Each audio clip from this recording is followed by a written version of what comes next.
You ready? Yep. 3, 2, 1.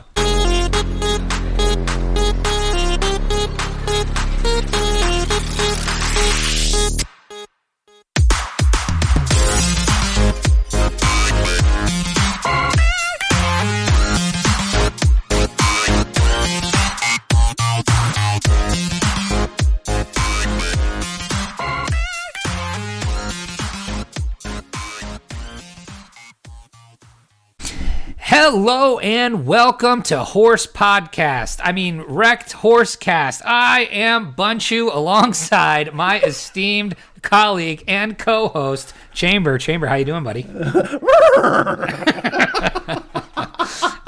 We have just come off selling some horses. We are full-blown horse guys now. So we just did a nice little deal this morning for a couple of one of my horses and one of Chambers' horses in a package deal.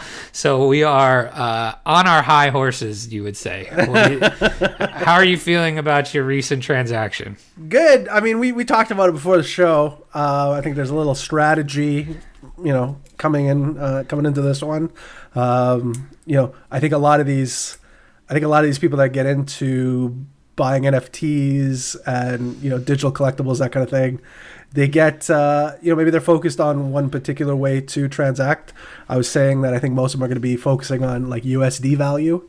And I think there's a play to be made on the value of Ethereum, because that's what you're buying a lot of these things with. So I think it was a good opportunity to try and get as much Ethereum as possible. So what we essentially did was buy the dip.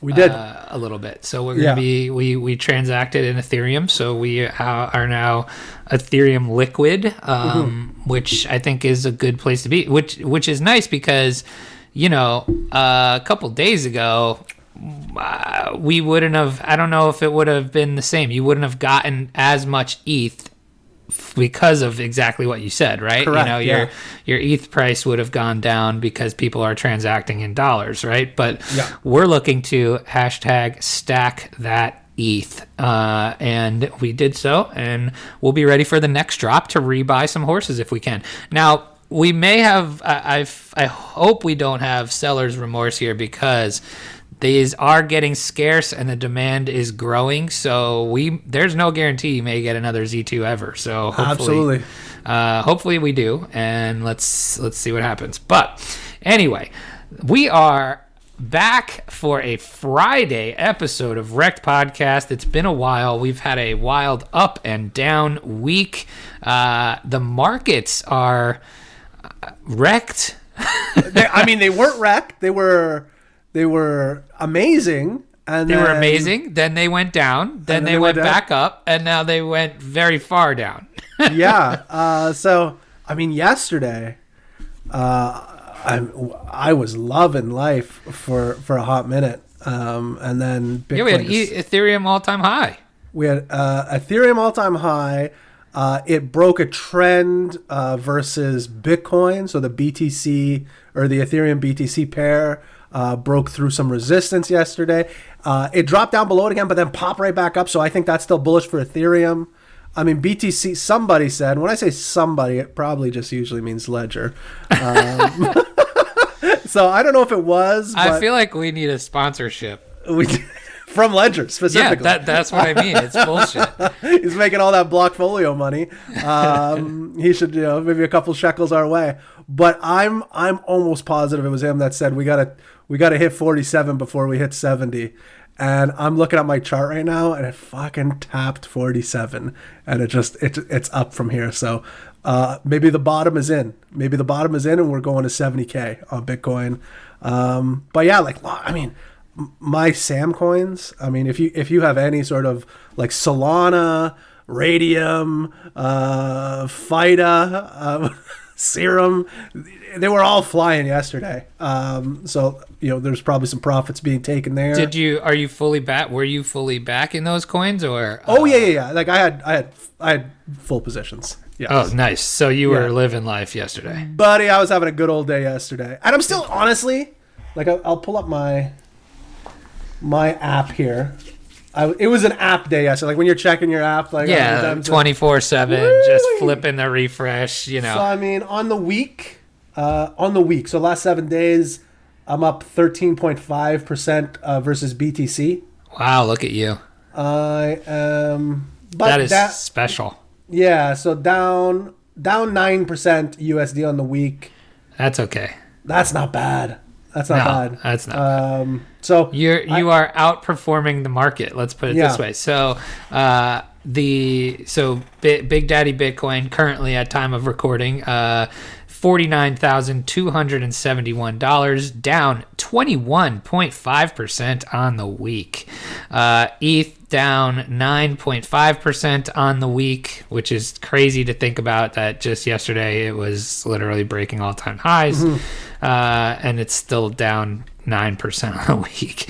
Binance down 7.9% on the week. Ripple down 40%. That's a damn shame. Yeah, Cardano down 26%, Polkadot down 27%, Doge up 27%. Doge. And not a Uniswap down 16.1%, and Litecoin at the top 10 at minus 18.3%. Now, I mean the Doge. We gotta talk about Doge for a minute. Doge is funny because, I mean, it was all the way up to 40 cents, right? Ish. I'm pretty sure it hit 44.5 cents. And it's now down at 22 cents, almost 23, and it's still up 27% on the week. So I was talking to my dad yesterday about this specifically. We were talking because he assumes I'm not making any money if Bitcoin goes down. Right. And I try to explain to him every time. It's just like, no, not. I'm like, I have a little bit of Bitcoin, but I said, 80%, 70% of what I hold is not Bitcoin. So you can actually make money on days where Bitcoin's not doing anything or going down. But he's like, oh, do you have any Doge or whatever he said? And I'm like, Doge? He's like, yeah, like a dog thing. He's like, Elon seems to be talking about it. I'm like, I said, here's a funny story about some of those other tokens I have, Dad. I said, just before, I think just after Christmas, I bought a big old position on Doge. And I said at the time, it was, we'll call it 1 penny. Okay, give or take about a penny. Which is so insane. I said, I bought about $10,000 worth of Doge at a penny. Oh my God. And I said, I sold it at about 4 cents. That's great. And he's like, that's amazing. I said, Dad, do you know how high it went? And I told him, I said, it went to it almost went to 45 cents. So 44.94 cents. And he's like, holy shit. I said, I haven't done the math. And my dad's like, I think my dad's like autistic or something. He has like, it's like $1 million. He spit out numbers like like a calculator. I mean, if it went 1 cent. Listen here, don't use your logic on me, Dad. Okay, I don't know what it is. I didn't take out my calculator, but yeah, he laughed in my face, or not laughed in my face, cried with me a little bit, and then laughed with me a little bit. But I said, yeah, like that's what's possible. I said that's one of the extremes. Like that's an extreme, scenario when it comes to other cryptocurrencies. But I said it's definitely possible. So he's like, I said I learned that you need to let your runners run. You're gonna make your dad a shitcoin maximalist here soon.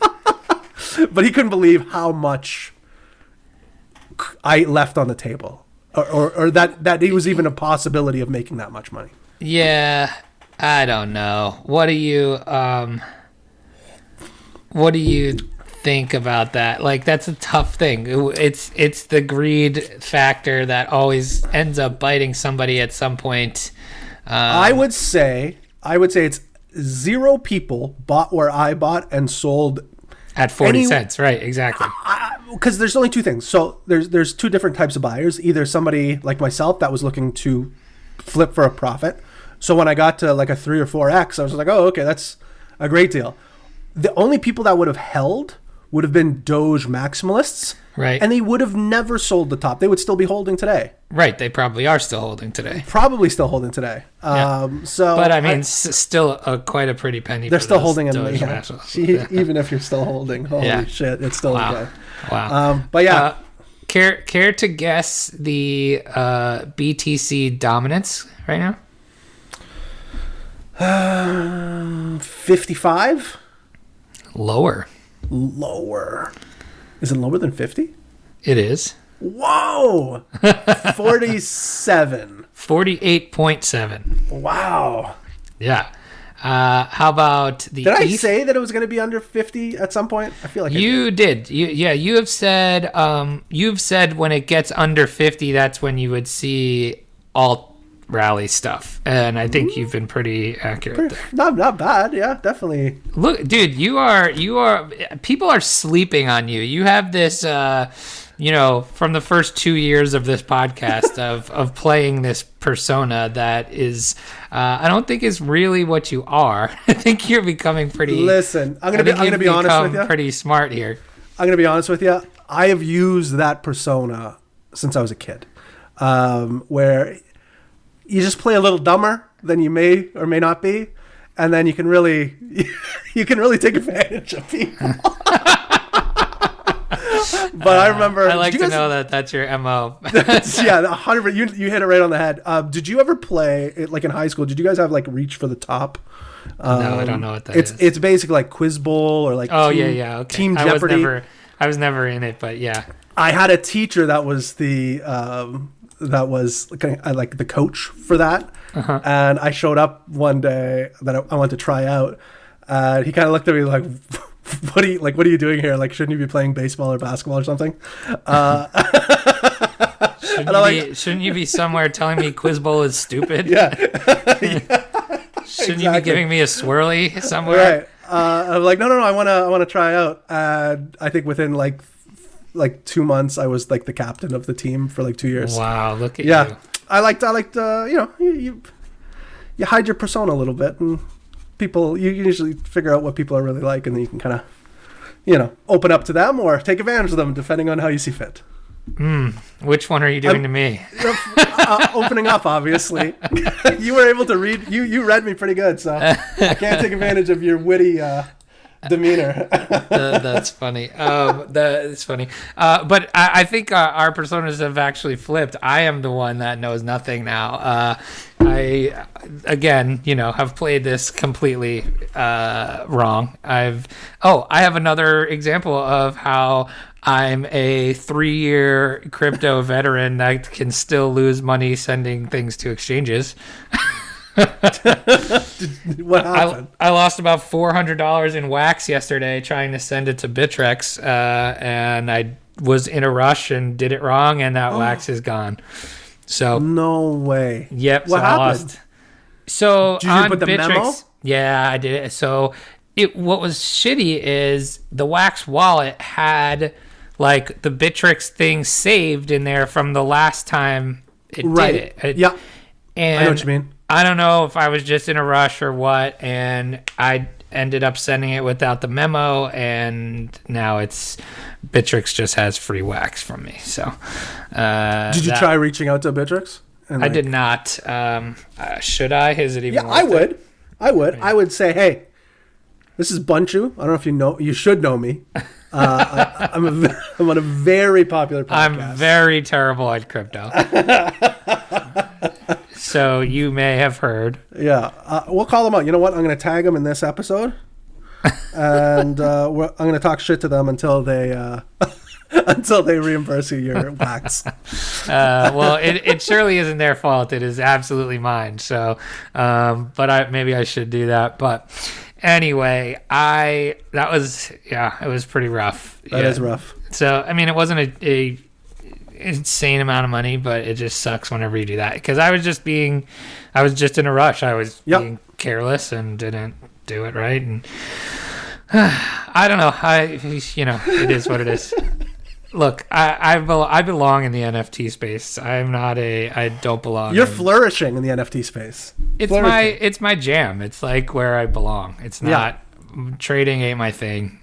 Shitcoins. You can't be doing anything that wrong. I'm just following your lead at every turn. So yeah, you're just better at it than I am. It's so fucking frustrating. I can't, dude. This happens to me in my life all the time. Like I have the vision of like, okay, this is going to be a good thing. Let me tell all of my friends that I want to be in this with me about it. And then next thing you know, they are just crushing, and I feel like I'm sitting here just with my thumb up my ass. Like like Zed, my brother, is one of the top ridiculous stables in the game, and he's one of the top players in the game right now. And I'm just like, oh, good, cool. Whatever. But that's just a luck thing, right? I think. I guess it's you know, it's probably a risk tolerance thing, which I would never have thought I would say about myself, that I don't have risk tolerance, but like, I also didn't have the capital to do what my brother did. So, right. You know, he. Were you the better looking brother though, growing up? I mean, still am, but still, that didn't change. So it's the universe has to balance itself out at some point. Yeah, I mean, I don't know. You're better looking than me, and better at crypto than me. So I don't know. But I was creeping you on. I think I was creeping you on Facebook the other day, and I saw a picture of you at a wedding, and it was a while ago. You look significantly younger. Maybe a year. You look so much less fat. When I say younger, it means pounds. Yeah, right, we're talking about lbs. You were less years in pounds. That's right. And I would probably have put you maybe in your early to mid 20s. That I know which wedding you're talking about. Yeah, handsome devil. I had just graduated college, actually. Oh, there you go. So there you go. It was That's funny. 10 years ago, a little. Buddy, that'd be my only picture. I'd be 73 years old. You're gonna be one of those guys, huh? That's really funny. But yeah, so, my crypto struggles continue. But these days you could find me in the NFT scene flipping horses and becoming land barons. Brokering deals. It's brokering the guys. I told you, hey, look, I told you I could have that thing sold in a day, and I did it. What was I going to say? We haven't talked on this show about our metaverse plays. So that's right. We are now landowners in the metaverse. I wish we were doing this live, because Chamber has now, this is another thing. And again, it's the same trait that my brother has, you have, when, if I tell them something that, oh, this looks good, you're going to follow a lead, you ape hard. Like, you ape hard. You're an idea man. You're an idea man. No, but you guys are the apes. Like, Brian, my brother, and you, I'm like, hey, this is good. We should look into it. Next thing you know, you guys have aped so hard that I feel nervous for you because I'm like, I hope I'm right. If this doesn't go right. No, I can speak for myself. I know I know the bad decisions I'm making when I'm making them. Whether it's, or not even bad decisions. I'm aware of the decisions I'm making, and I never hold anybody accountable for my good or bad decisions. Thank God. Okay. Well, the thing is, I haven't steered you wrong yet. Never. I keep saying this to my dad too. He was over the other day, and he's like, so did I see you bought digital real estate now? And I'm like, yeah, I'm going to put my digital horses there. And just the sheer look of disappointment. Like, what the hell did I do wrong in my life to have this as my son? And I'm like, he's like, oh, okay. And I'm like, just wait. I'm like, you'll see. And he's like, okay, I hope so. And I'm like, have I been wrong yet? And he's like, no, I guess not. That's awesome. Because I've been telling him to buy Bitcoin since it was $1,500, and that's a good point. He's very he owns crypto. He actually got into Top Shot as well. So like he's the minor ape. Like, he'll do it if we tell him to. Like what do they call it? Like a howler monkey? Yeah. Yes. My dad had the exact opposite reaction. And I didn't realize it at the time because I was speaking to him yesterday. And he's like, oh, what are you doing? I said, oh, I'm making digital land deals as we speak. I'm starting to buy digital land. And he's like, what the hell are you talking about? I said, to be honest, Dad, I'm the old guy in this world. I really don't know what's happening. So for me to explain it to you is like almost irrelevant because I don't even know what I'm talking about. So apparently there's these worlds that exist that kids play video games on. And I it's just the bought the metaverse. Yeah. Did you explain that to him? I used the term metaverse and it just, he was just like, I don't know what that means. And I basically said there's games that your granddaughter plays that are now going to be on the blockchain. That he understood. And I said, I'm just buying physical land on that blockchain so people can pay me for it later down the road that they want to build stuff on. And he's like, does this have anything to do with those horses you were talking about the other day? And he's like, did you? I said, kinda. I said, he's like, did you buy those horses? I'm like, yeah. I said, you breed them. It's a whole thing. Yeah, and I just sold one for $10,000. Yeah, and I kind of told him like what the price tags were, and he's like, oh, that's. And I wasn't sure where he was going with it, but I was talking to my sister later on that day, and he's like, so I hear you're buying, digital horses and digital property. He's like, Dad. She's like, Dad was pretty impressed. And I'm like, no way. He called me. He's like, oh, your brother's doing this. I don't know what he's doing, but he seems to know what he's talking about. Man, fantastic. But so we've bought land in the sandbox. Sandbox. We've chosen as our home for the time being, and as you do, you aped, and I don't know if it is because you were really interested in actually the possibility of what owning this land could be, or the fact that you could just plaster your face onto the map if you owned enough land. I think we both know the answer to that question. You went hard in the paint. You own now 13 different parcels of land? Correct, 13, yeah. You own 13 parcels of land and one 3x3 estate that is plastered with your face on it. It does. On the map. And as soon as you open up the game, or as soon as you open up the map, it's right there. Yeah. You have to squint, but it's there. Not really. Like, you could see it. He's right there. As soon as you refresh, your face is right there, and so I'm happy that you have an estate there. Now, do you have any plans for this thing yet? No, that's it. Like I actually own one 2 squares away from you. I love that. That made me happy. Just by random happenstance, because I was just clicking on random things. I was showing it to my wife, and then she immediately understood why I got excited about it when she saw that I could put my face on a square. And she's like, "Oh, I get it. Okay, I get it. I understand." I understand why you like this now. So no. What I've done is you can put notes in the actual parcel of land. I'm looking at it right now. Chamberland Estate 1. That insinuates that you may have There will be more than one.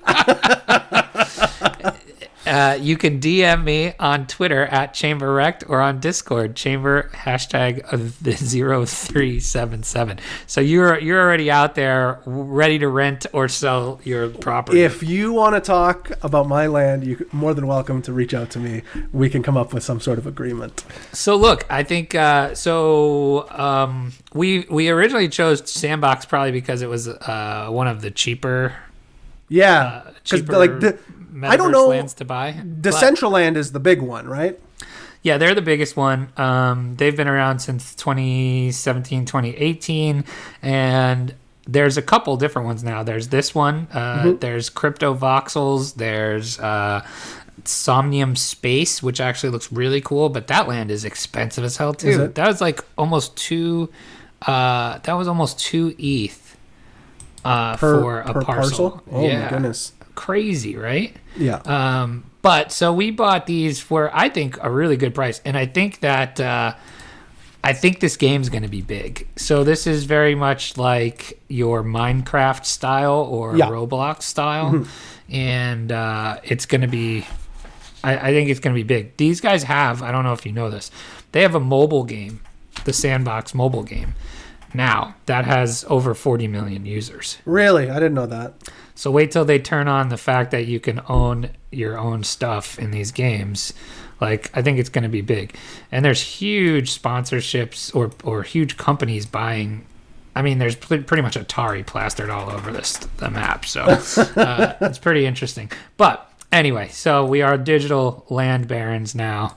And what else we got going on here, Chamber? That's it. I mean, we're just, I think we're in the middle of some alts about to do something. I'm always trying to figure out. Let's give us a Guy Diamond or what is it? Who is it? I think it's Guy Diamond from Trolls. Oh, is it? Never mind. It's something. Stone. Diamond. Is it Stone Diamond? I don't remember. I don't know. It's something, but I don't know. Like, state of the market. Like, what do I think is going to happen? I'm always trying to equate it back to kind of when we started. And I just don't think we started 2 years ago, 3 years ago now. 3 years ago, yeah. Oh my god.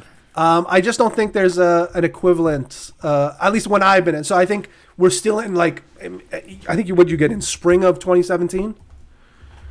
Yes. So maybe that's where we are. Yeah, I'm actually hitting my 4-year anniversary. Yeah, that's crazy. So maybe that's where we are. I just don't think, like, I got in Q4 of 2017. I don't think there's anything like, I was definitely at the very top or getting close to the top of the bull cycle. I just don't think we're close. I think we're ramping up. But I think we still have, like, face melters abound. Are incoming. I think now, where do you think this is most likely to happen? So I think Bitcoin has a move up relatively quick, maybe to that, like we were talking last week, 75K from here. So that's not, it's a move. It sure is. That's like almost it's almost a 2x. I mean, it is almost a 2x. You're right, so there's going to be another move into the 70s from here. Like, I'm just looking at the last time we tapped, what is this, 58? The first time we tapped 58,000, we tanked all the way down to, we tanked all the way down to 42,000. And then we made a new all-time high at 61. Came down, tapped 50. So this is a big one. New all-time high, 64.8. Now we've had a big retrace to 47, which it tapped. It seems like a big resistance spot. I think it's up from here to, like I said, to that into the 70 range, and then a chill out again. And then I think what's happening is you're getting these Bitcoin moves, consolidation. Alts go up. Sometimes alts go up in conjunction with Bitcoin. Sometimes they're going up in the cool down phase. But alts aren't getting absolutely wrecked. They're not. I mean, we're down in terms of Bitcoin value. You mean? But I mean, even in terms of USD, Ripple is down 40%. But if you have a, I think you said Bitcoin was down. What would you say? 25. Was Bitcoin down that much? 21.5 this week. Right. So when Bitcoin's down 20 and everything is kind of in that range, that kind of 20 to 30, you know what I mean? I don't think that's all that bad. It's when Bitcoin goes down 20 and everything goes down 40 to 60. I think so Tron at a minus 38.8. Yeah, like that's rough. Like, to me, that's not healthy for that particular token. But I think for everything else, it's still pretty healthy. They're just not getting obliterated. I'm just looking at some of them. I don't know. There's some that are in probably bad shape here. I'm just looking at my bags. I'm like, can you tell me what the hell? Bullish. Can you tell me what the hell Pirate Chain is? Pirate Chain. I've heard of that one. It is now the number 55 token. It is at $12.17, up 462% this week, and its ticker is R. ARRR. I love it. I think Pirate Chain I think it's a like a IDO platform or like a ICO platform. Oh, I stand corrected. It's now at $13.58, up 78% today. Not bad. What the hell is this thing? Hold on. I think it's like a platform for launching other things. I might be wrong though. Pirate Chain is the best of Zcash combined with the best of Monero and secured by Komodo's delayed proof of work. Ooh, wow. That's a lot of exciting words there. Synergy. Cutco, Interslice. It gives you the tool. Pirate Chain gives you the tools to be your own boss. Does it really say that? No. That's from Step Brothers or something. I think so. I don't know what movie that's from. But anyway, we kind of covered our couple news stories here today, but we have one here that is kind of it's not surprising based on what we've seen history-wise. So history's repeating itself here, but it's probably equally as frustrating. Dogecoin mania, which we touched on, leads to Robinhood crypto order failures. So more Robinhood problems we saw it with the stocks now with crypto. So first of all, I had multiple people reach out to me when Dogecoin was up in the 40s. One, asking me if they should sell, which did you tell them yes? Okay, yes. Good. That's a nice and friend. then two, how to execute their sell orders. And I don't have a Robinhood account, do you? I don't know. It's weird. They don't. So it's not like custodial, so you don't obviously own the coins, really.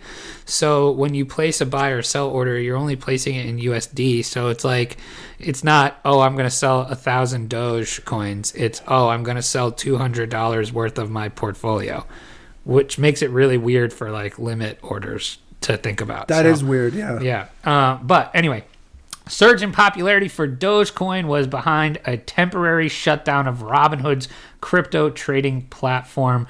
So it was, again, just completely shut down. The price of Doge and the increased volume just couldn't. According to the post, the system was back online an hour later, but people couldn't place buy or sell orders. So this doesn't seem as bad as them just shutting down trading for stocks.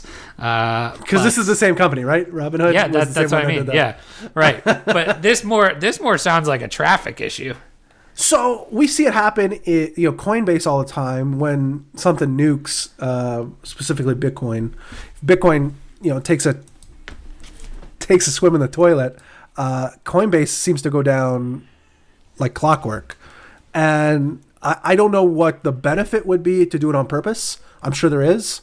I might not be smart enough to figure that out, but it just seems that that's the occurrence. I think it's happened on Binance before as well, where when there's a liquidity event or like a big event that is forcing price one way or another, a lot of times retail customers have trouble making the trades they want to make. So this doesn't shock me. So I don't know. When I first read this, I thought it was maybe they were doing it on purpose, like Robinhood, systematically, like they did with the stocks, like what they did with the stocks, or like what I think Coinbase does. I don't know. I saw a tweet the other day. Sam put out, I think 2 days ago, and they were talking about last March when Bitcoin went to 3,000, whatever it was, and you couldn't trade on Coinbase. I think one of the few exchanges of good reputation that you could still trade on was FTX.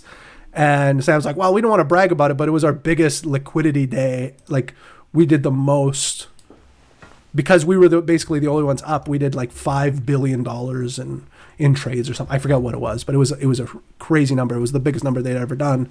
And that's because all these other ones shut down. So either they're shutting down on purpose for whatever reason, or their systems can't handle it. Either way, I would be doing most of my trading on FTX just because of that, because either they have a better system that doesn't fail under high activity, or they're just not shutting down purposefully and screwing over their customers. So either way, whatever way it's working, it seems to be better. It seems to be a better option. So I don't know. It's interesting. Yeah. Well, you're an FTX maximalist these days. I am an FTX, but it seems to be the case where I don't know. They just don't seem to be as greasy or as shady as some of these other exchanges. Wow, you just called a company that just had their IPO greasy. I wasn't necessarily speaking about them. Yes, you were. Oh, you mean the ones where all of the executives dump their bags immediately? You mean that one? Oh, sorry. Yeah, you're right. I should watch what I say. Jeez. What was I going to say to you? What do you think about? I feel like I do this diatribe every time we see these. I also feel like whenever we do a REKT show these days, the market is going down rather than going up. But it's on brand. All of the, massive liquidations that we've seen. I don't know how people are using leverage, to be honest. Okay, we're gonna double down on this, right? Yeah. It's because I've been saying this for a fucking year now because I've learned my lesson exactly the same way, right? Don't do it. Stop it. 95%, maybe 99% of us out there should not be trading with leverage. And it's probably 99. And I get it. Like, I get why you would want to do so. It increases the amount that you can potentially earn if you're correct. But it wrecks you if the market does something like this. And now you're out of the game. It wrecks you so fast. You're out of the game, right? Like, you just heard Chambers say at the beginning of the show, yeah, he's down 9% in USD, but he's up 16% today or this week in BTC. Like, that doesn't happen if you're using leverage. It doesn't. Right. It just doesn't. The leverage is the altcoins. Like, if you don't use leverage on Ethereum and Queen. Bitcoin. Yes. Like Slay Queen. No, but that's what it is. It is so, like, altcoins are risky enough. Like, they're risky enough. And, you could lose all of them. Yeah. But ideally you have enough time to cut your bag loose if it's really being a dog. And a lot of these liquidity events where people are just getting absolutely wrecked, there's no time to blink, or the exchange shuts down and you can't even make a sell order, or cut your bag before it absolutely gets demolished. So it's crazy to me. Stop using leverage. Stop it. Just stop it. Stop it. I don't know. I guess sad. It's stupid. It's sad though, because like, one, it's kind of a gambling thing, I think, part of it. Two, I always say this, you're going to get left behind, right? Like, you're going to wake up one day and Bitcoin will be $250,000 and you're going to be like, oh, I don't have any, or, oh, I have 90% less than what I should have because I thought it was cool to try to win the lottery, right? You're already winning the lottery just by being here. You know what I mean? And I'm a big believer in, as long as you don't do anything overtly stupid, like 50x leverage trade, as long as you're in the space, you'll probably make some sort of money, realistically speaking. So I think the biggest thing that I've learned over the years, and the thing that has bit me the most times that I've had to try to avoid, is lack of patience. It goes exactly what you said, right? It's like, if you are just here and if you're not making insanely dumb moves, like what you said, as long as you're here and don't panic and are patient, it will pay off. And that's kind of what I've That's my big learnings over the last couple years, because I've been impatient many times did you know I used to own 2 parcels of Decentraland back in 2018 that I did don't you really? own anymore? Yeah. No. That are worth they would have been worth, $20,000, but I don't have them anymore because I was impatient. So, well, I mean, I still think about the Doge that I left on the table. Right. Like, I try not to think about it, but what did you say? What was the number that I left on the table? It's $400,000 actually. It's $400,000, yeah. As opposed to the $40,000, you know what I mean, or whatever it was that I walked away with, which was great. Don't get me wrong, but it wasn't $400,000. Right. On one bag. Oh my goodness. Could you imagine if every bag you had worked out to $400,000? No, I mean, there's many people who have done crypto incredibly right, and it is that way for them. But, right. Yeah. I'm not that person. I'm always intrigued on how many of our friends are millionaires, like not billionaires, but just millionaires, just comfortable millionaires. And I bet you there's significantly more than we think. Yeah. Oh yeah, for sure. There's many. I mean, look, you can see it. I mean, I think there's a lot. Like, right? You just look at. I mean, I think you can see it in the NFT space even more than anything. Right. Like, just about the amount of ether that is being thrown around it's not an average person's dollar amount worth of ether, right? Like, one Ethereum now is worth almost $2,500, and that's a lot to a lot of people. Oh yeah. But you're seeing things go for 10, 20 Yep. regularly, like CryptoPunks for 30, 40. Ether, yeah. Ether, right, exactly. Yeah. And like changing hands daily. Like we just did a deal for 8 Ethereum. Like, like that's crazy. That's a lot of money. And but I find it better to talk in Ethereum because of that too, because it doesn't seem as crazy. It doesn't seem as crazy. Literally yesterday, I had to pay off. So we had some work done at the house. We got some new flooring put in, and I had to pay. Like, I got my bill for the for the remainder of the payment, and it was like whatever. It was like $4,500 or something like that. And I'm like, fucking $4,500.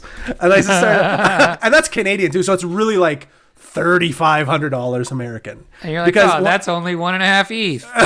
It's nothing. I'm like, fuck, I go into my bank account, I send them the money. I'm like, God damn, 45. And they're like, I'm like, if it was Ethereum, if they just said, yeah, you only need, you send over 1.2 ETH or whatever. I'm like, oh, here you go. You're like, oh, okay. Let me liquidate my estate. Let me sell a parcel of land. Yeah, let me sell one parcel of land. Oh but yeah, so that's, I think it's very strange how you think one way in one, you know what I mean? In one world, and then in another world, you're like, ugh. Yeah, no, it's real. Teeth. It's real. My wife asked me for something yesterday that we would spend $250 on, and I'm like, really? I'm like, do we need that? I'm like, buddy, really? I spent $250 in one transaction gas fee to get the 9 parcels of land yesterday. I'm like, oh, $250 gas fee. I'm like, okay, I guess I'll just eat it. Man, yeah, it's crazy. It's crazy. Oh man, what else do we got? Or are we wrapping this bad boy up? I have. After wait, this, you had some rants today, did we get to your rants? I feel like I ranted. I don't know. I couldn't I'm going to rant about something right. I'm going to rant about something right now because what I have to do after this is literally leave my office, go into the other room where my daughter is doing online learning. So it's basically like a Google Hangout or Google Meets, I should say, with her entire class, and I'm just there kind of helping her out doing work. She's in the 2nd grade, so we're doing math and writing and reading, that kind of thing. But my rant was with the government of Ontario, where I live. And I would say it's probably out of the big countries. I don't want to say it's the worst place to live in the world currently, because obviously I'm very aware that there's some fucking terrible places to live in the world right now. But I want to say out of the European or the G7, I don't know what they are now, but the bigger countries, Ontario is arguably the worst place to live. We are in the middle, not even in the middle yet. We have begun our second week of a 6-week lockdown, where I'm like heavy lockdown. I can't go anywhere. Nothing is open. The schools aren't open. I have to now teach my kids at home, or at least kind of hang out with her all day for foreseeably the next at least 4 weeks. They may open schools up a little sooner. Vaccines, good fucking luck. I can't even sniff a vaccine till probably mid-July, and I'm talking round 1. I don't know. It's crazy. The United States just seems to be miles ahead of us. We were laughing. We were looking down our noses at you not that long ago. I have the receipts here on this podcast. Bro, I know. And now what the hell are we doing? So we have, I don't know if you know this or not, but the probably, I would say maybe 6 to 10 episodes straight. 100%, if not more. So in Ontario, we have premiers, which I guess will be like the equivalent of your governors. So like the governor of New Jersey, or, you know what I mean? Mm-hmm. And so the premier of Ontario is Doug Ford. And Doug Ford is the brother of Rob Ford, who some of you may know as the Toronto mayor who was like arrested for smoking crack, who died of a heart attack. Like the guy was a party animal. Loves the party, yeah. So, I mean, him and his brother they look like carbon copies of each other. They look like, like the Farley brothers, like Chris Farley and his brothers all kind of look the same. These guys all look like that. So there's a bunch of the Ford family. So we have this guy who's running the province, and I think he was caught. He was covered by like the shade of like Trump stuff going on in the U.S. for so long. Like, he's not the old Trump shade. Trump umbrella. Yeah, I don't know. The old Trump umbrella. So I think people weren't realizing how awful he was as a premier, because everybody's like, oh, look at over there, and then once the United States kind of went back to just a regular government, not really worrying about what's happening on Twitter, or it's just kind of like boring government, I think, which is what we all want. The spotlight got put on him, and it was just like, oh shit, I am, significantly underqualified for this position. And like, people are just losing their mind over him, asking him to step down. Like we're in the worst position. Like we're in the worst possible position out of any of the major countries in the world right now. And it's an absolute disaster. So that's my rant. For those of you listening in Canada or in Ontario, you know exactly what I'm talking about. It's embarrassing at this point. So I have to go do some teaching now. Oh man. Well, I think that was a sufficient rant. Like that was a good rant. So don't get wrecked, and that is financial advice.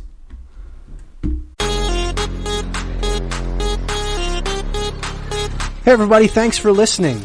You can help support us by giving us a 5-star review on Apple Podcasts and become a REKT patron by signing up for a monthly tier on patreon.com. That's patreon.com/REKT podcast. Don't get wrecked.